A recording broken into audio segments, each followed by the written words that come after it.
Normal life is slowly returning to Damascus, the Syrian capital, after the city survived the opposing terrorist attacks which forced President Bashar al-Assad to leave the country.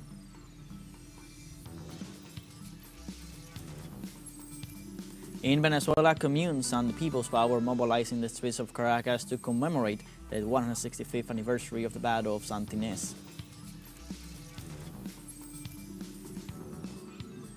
In South Korea, police raided the presidential office and police headquarters as part of the investigation into President Yoon Suk-yeol.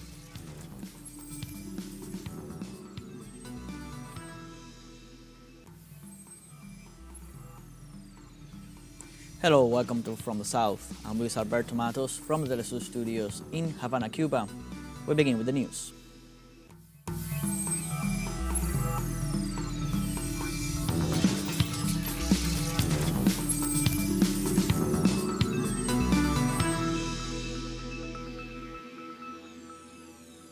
Normal life is slowly returning to Damascus, the Syrian capital, after the city survived the opposing terrorist attacks which forced President Bashar al-Assad to leave the country. Some businesses were seen resuming operations on Tuesday, including several private banks, signaling a resumption of economic activities that seemed closed indefinitely.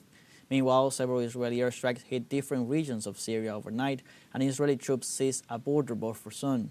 However, Tel Aviv denied that its forces were advancing towards Damascus after they had earlier moved into the buffer zone inside Syria.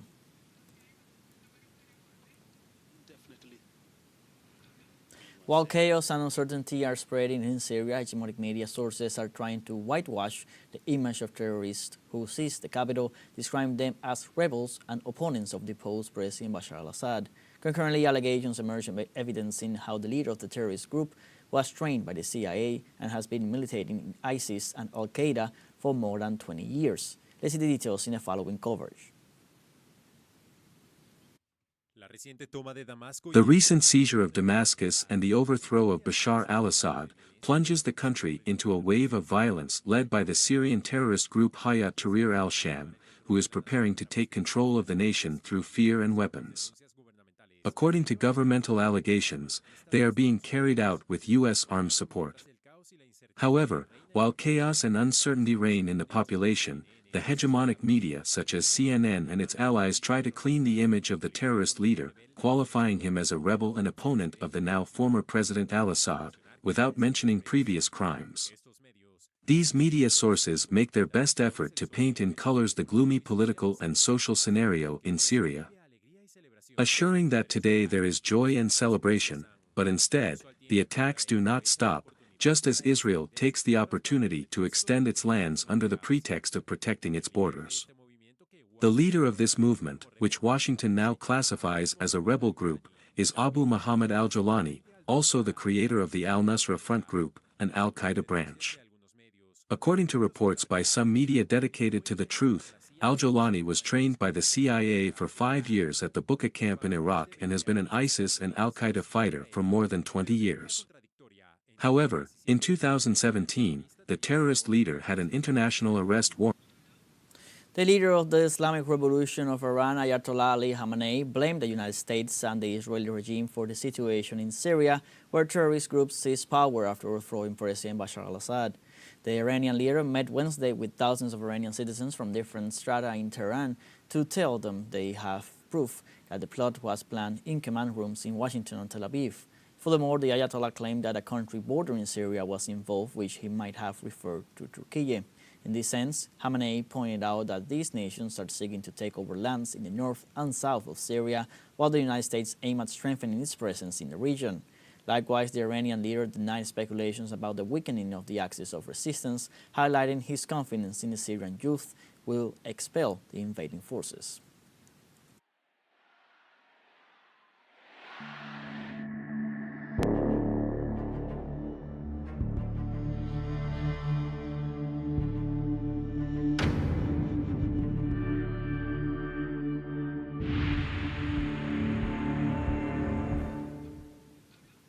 In Palestine, the civil defense in Gaza warned that it is close to paralyzing all its services in the territory as a result of the Israeli aggression. Ending these services will affect more than 2 million Palestinians. In this context, the Civil Defense denounced that since the beginning of the aggression, the army has deliberately attacked their facilities and vehicles.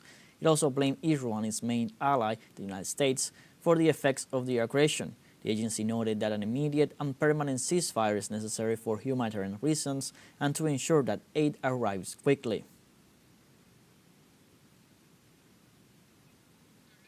In Palestine, official sources denounced the massive demolitions carried out by Israel in a village in the northern occupied West Bank. The head of the Wall and Settlement Resistance Commission, Mouiyad Shaban, condemned in a statement the destruction of the village of Kirbet al-Tawil near the city of Akraba.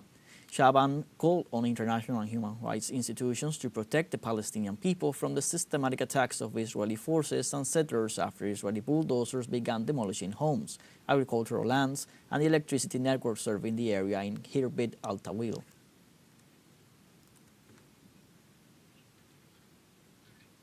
Lebanese group Hezbollah stated on Tuesday that Israel's occupation of more Syrian territories is a reprehensible act of aggression. In a statement, the group said that the UN Security Council, the international community, and the Arab and Islamic nations have a responsibility to reject and put an end to this aggression. It was also noted that they have always warned against Israeli ambitions throughout the region and resisted them to prevent the occupation from achieving its goals. Hezbollah stressed that the total silence of international entities has encouraged the Zionist forces to expand its transgressions in the region.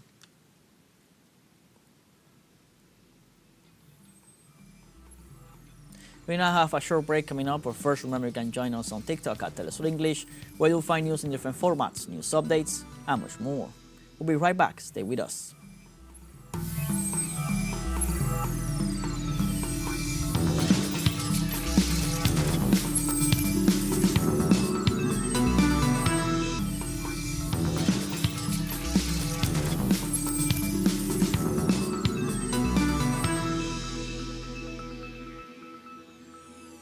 Welcome back. In Venezuela, communes and the People's Power mobilized in the streets of Caracas to commemorate the 165th anniversary of the Battle of Santa Ines. The rally was carried out to pay a tribute to the liberation battle, where the forces of the revolutionary patriot Ezequiel Zamora confronted the forces of the conservative general Pedro Estanislao Ramos. Farmers, fishermen, community members, workers, and students also participated in the mobilization to express their support to the historical date and the agrarian policies promoted by President Nicolás Maduro. The president of the National Farmers Union, Rosibel Zamora, reaffirmed the support of the farmers to President Nicolás Maduro.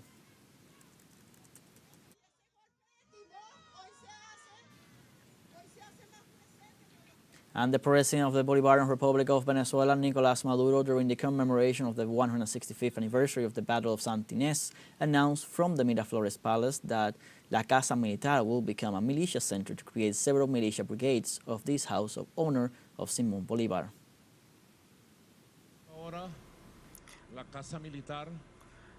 Turning the military house into a military house with several brigades of officers of the Honor House of Bolivar, with the highest training and popular articulation, with the neighborhoods, the catacombs of the people, the organized people. Are you in agreement? Raise your hands if you agree. Approve the military character of the House of Military of the Guard of Honor founded by Bolivar, who fought in Pichincha, Carabobo, Bombona, Junin, and a day like yesterday, he fought there in Ayacucho. And he's fighting with the people today. Let's applaud all of the officers and soldiers of the military house of Venezuela, glorious and victorious. A bill regulating artificial intelligence was approved in Brazil on Tuesday by the full Senate, establishing rules for the use of this technology. The bill is intended to guarantee the protection of rights in areas such as work, safety, health, and others. After receiving almost 200 amendments, the bill was approved in a symbolic vote in the special committee that analyzed the issue. It went to the plenary on an urgent basis and is now being processed by the Chamber of Deputies. According to the bill, artificial intelligence systems will be classified by risk levels, calculated based on an assessment of the impact of each tool on human life and fundamental rights.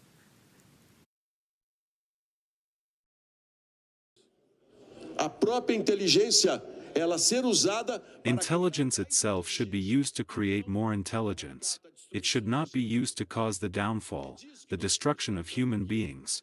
That's what we're dealing with here in handling The Bolivian Navy has added a robot to its ranks that can dump large amounts of water and fight off wildfires. The handmade robot built by the Bolivian Armed Forces will join their ranks in the fight against wildfires 2 months after fires ravaged at least 10 million hectares. The robot named Erizo was presented on Saturday in the city of Cochabamba by President Luis Arce. It can be directly to the heart of the fire and can carry 3.8 tons of water to put out the wildfires. In September and October, Bolivia experienced the biggest fires in 10 years, which led the government of President Arce to declare a national disaster.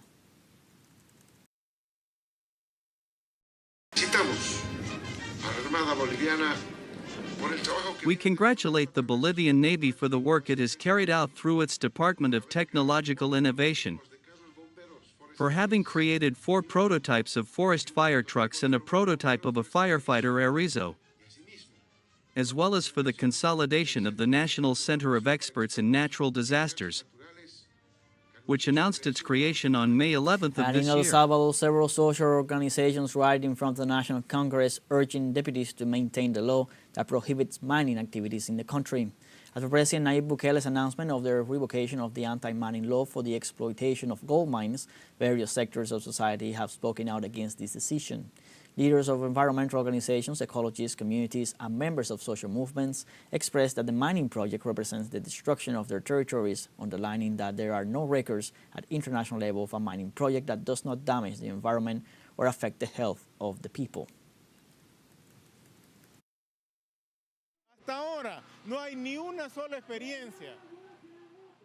So far there is not a single example of mining exploitation at the global level that has effectively improved the country's economy. The wealth has been transferred from the resource to the company and to the country. That is to say, there is not a single example where there is no pollution, misery, and death. We are talking about that the main impact of metal mining or the main impacts have to do with the use of large amounts of water. The use of large amounts of cyanide and the discharge of cyanide into the environment. And the destruction of the territories.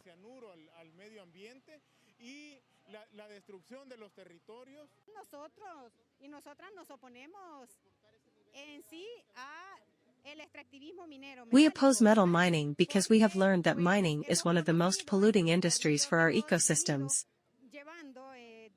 for our way of life. It is an industry that destroys our forests, our territories, our ecosystems.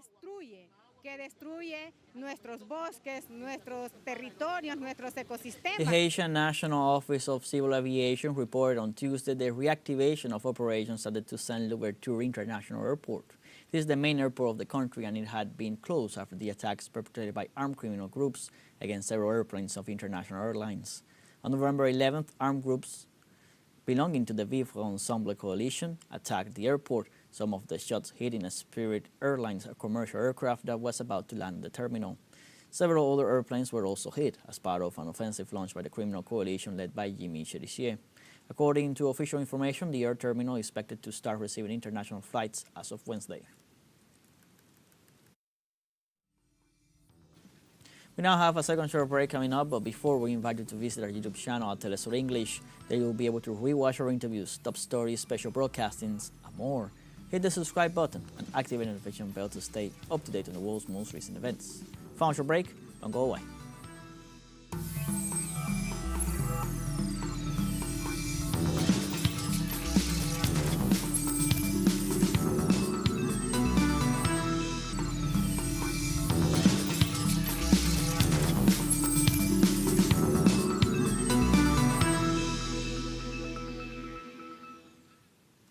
Welcome back. On Wednesday, South Korean police raided the presidential office and police headquarters as part of the investigation into the imposition of martial law by President Yoon Suk-yeol. The raids were carried out at the government office, the Seoul Metropolitan Police Headquarters, and the Parliamentary Police Headquarters. During a meeting with the Parliamentary Legislative Committee, the chairman of the Office for Corruption Investigations of High-Ranking Officials, Oh Dong-woon, assured that a thorough investigation was underway and that Yoon's arrest and detention would be requested if the necessary conditions were met. President Yoon is banned from leaving the country as he is under investigation for committing treason, mutiny, and abuse of power, allegations that also hang over several senior government and military officials.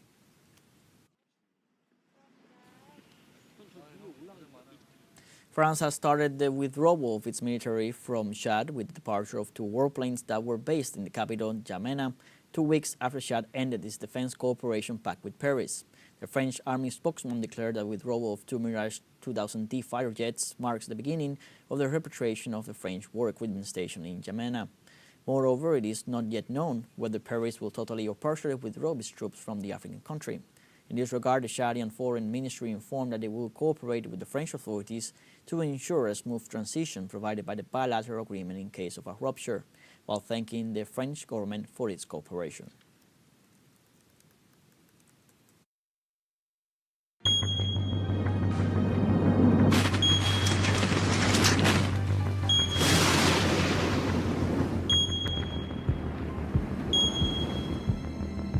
Macedonia's capital, Skopje, thousands of people marched Tuesday to demand immediate government action on combating high levels of air pollution in the city.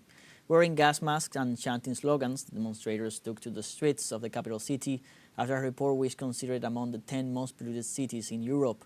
The protesters' demands include reducing imports of vehicles with low emission standards, increasing inspections for industrial facilities, and dealing with landfills.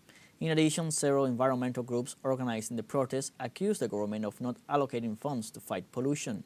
According to health authorities, almost 4,000 people in North Macedonia die each year due to respiratory problems caused by air pollution.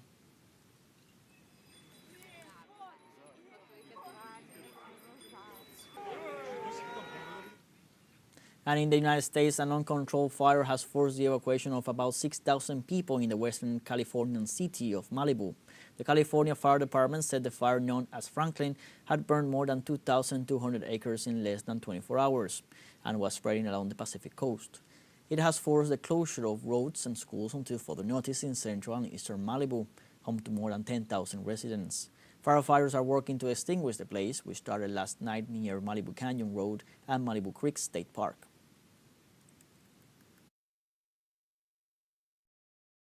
Our trees are catching on fire. Houses are catching on fire. There was fire every single direction you look. You can't really see it right here, but we're in this kind of valley, mountain range area right now, and we're completely surrounded.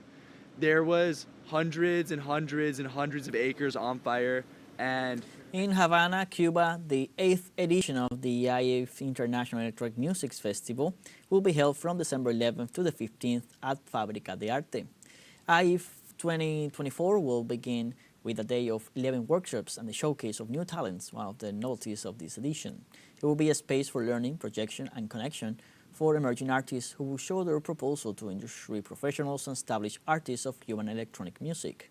From December 12th to the 15th, nights at Fábrica de Arte will include concerts and live performances with the fusion of electronic genres and traditional Cuban sounds.